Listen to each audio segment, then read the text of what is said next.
moyenne de 237,489 km/h. What drives a man back to the race where someone lost his life, to the very same track, the very same rival, the very same widow watching from the pit wall? There has been a crash at Maison Blanche, a Porsche driven by Michael Delaney, a Ferrari driven by a man named Belghetti. The voice calls for Senora Belghetti. A woman hears her husband's name over the loudspeaker and freezes. This is the ghost hanging over the entire weekend. 55 cars, 110 drivers, countries from all over the world. They will drive day and night through sun and rain for 24 straight hours. Beneath every racing suit, fireproof underwear built to withstand 400 degrees for 15 seconds.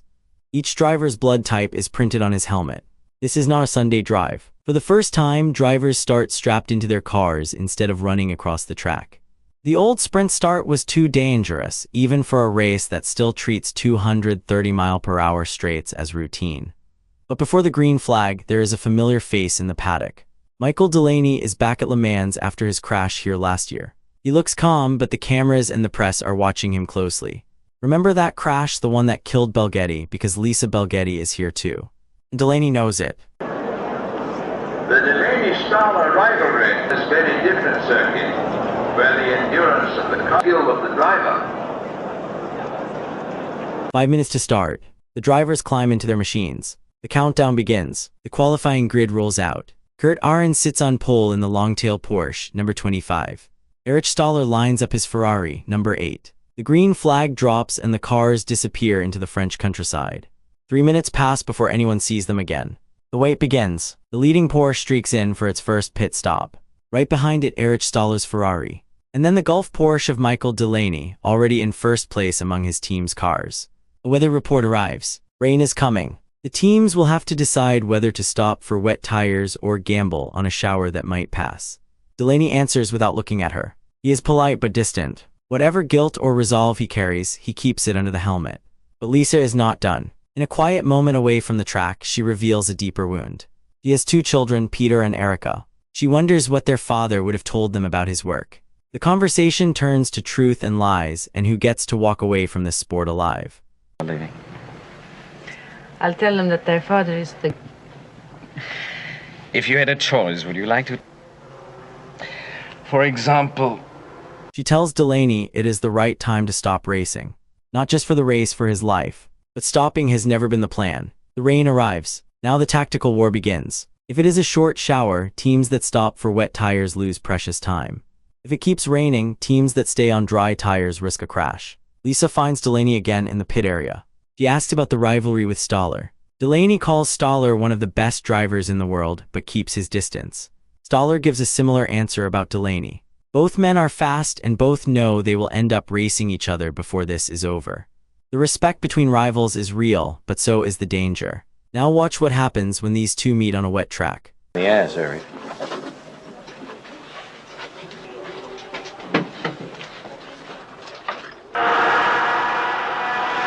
And here are the officials. 2 hours in, the order is set. Ferrari number 8 leads. Delaney's Porsche number 20 is second. The rain has sorted the field and the chess match begins. It is a gamble that could win the race or end it in a wall. The mechanics stand ready. The managers watch the sky. Nobody moves. Ferrari follows. Now it is a race between the pit crews. Whoever changes tires and sends their car out first takes the lead. The Porsche crew is faster. Delaney's car 20 leaves the pits first. He leads Le Mans. Stoller follows in second. The race is on. In the Ferrari pit, the mood is lighter. Young Claude Aurec is driving well. The machine feels good. This might be his year, but it is a long race. Do not think too far ahead. No, thank you. Ciao.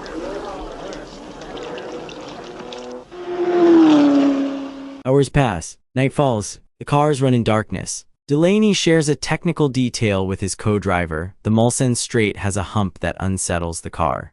Stay right, brake late, and you can outbrake the Ferrari. Every detail matters when the margin is seconds over 24 hours.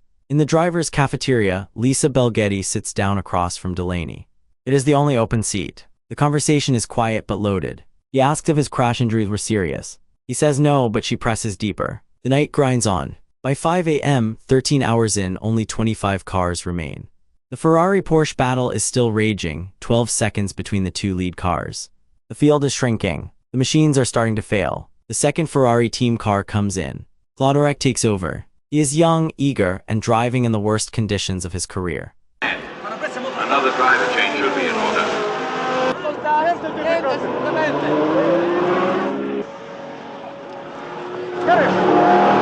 Then it happens. A crash. It involves Ferrari number 7, Claude Orek's car, and Porsche number 20, Delaney's car.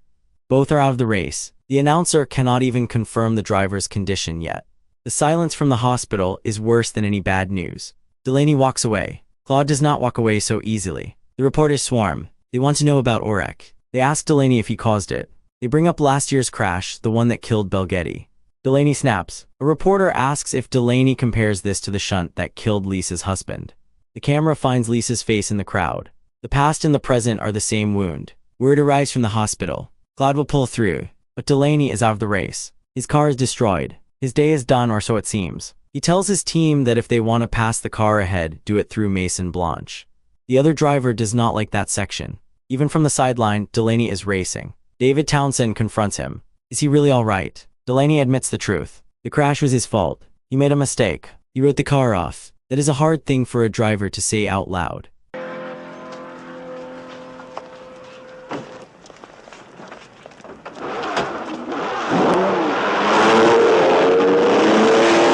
Townsend needs to hear it because the team still has a chance to win, and he needs to know if Delaney's head is right. A driver who cannot admit a mistake is a driver who will make another one. Delaney's answer is the soul of the movie. Racing is important to men who do it well. When you are racing, it is life. Everything that happens before and after is just waiting. That is why he came back. Not for glory, not for Lisa, not for the past. Because the waiting is worse than the danger. Remember that answer, it is about to be tested. Then disaster strikes the Gulf Porsche team. Car 21, now the lead Porsche, comes into the pits with a broken rear wishbone.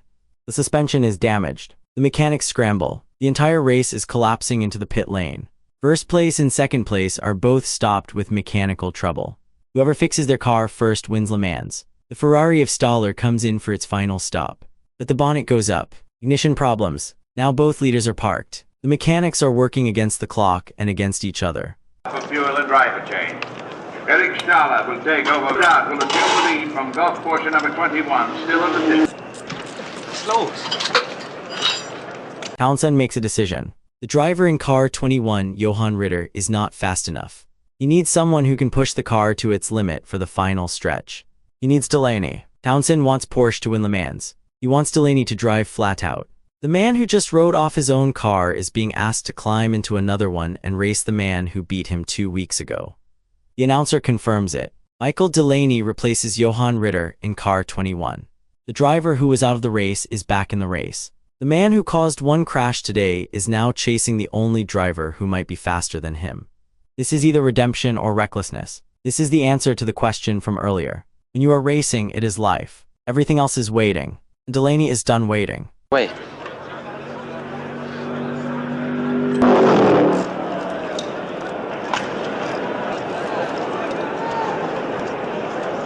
But there is a problem. 2 other cars have slipped ahead. Ferrari number 5, driven by Lugo Abrat, now leads. Gulf Porsche number 22, driven by Larry Wilson, is second. Delaney and Stoller are third and fourth with 8 minutes left. It is no longer a 2-man race. 2 cars stand between Delaney and the win. And the clock is almost empty. 9 seconds in one stint. 2 rivals slicing through traffic. 4 cars and 1 lap to decide everything. Then the race breaks one more time. The lead Ferrari, Abrat's car, has tire trouble with 2 minutes left. It is out. Larry Wilson inherits the lead in Porsche 22. The number 21 car of Delaney moves to second. Stoller's Ferrari is third. Porsche is going to win Le Mans. But which Porsche driver? Wilson or Delaney? And where's Stoller? Wilson in 22. Porsche wins Le Mans. In second, Michael Delaney in Gulf. And third, Ferrari number 8, driven by Eric. Larry Wilson crosses the line first in car 22. Porsche wins Le Mans. And right behind him, Michael Delaney in car 21 takes second. Erich Stoller finishes third in the Ferrari. Lisa says 2 words to him as the checkered flag falls. Thank you, Michael. The loop closes. He came back for himself and he leaves with something close to peace.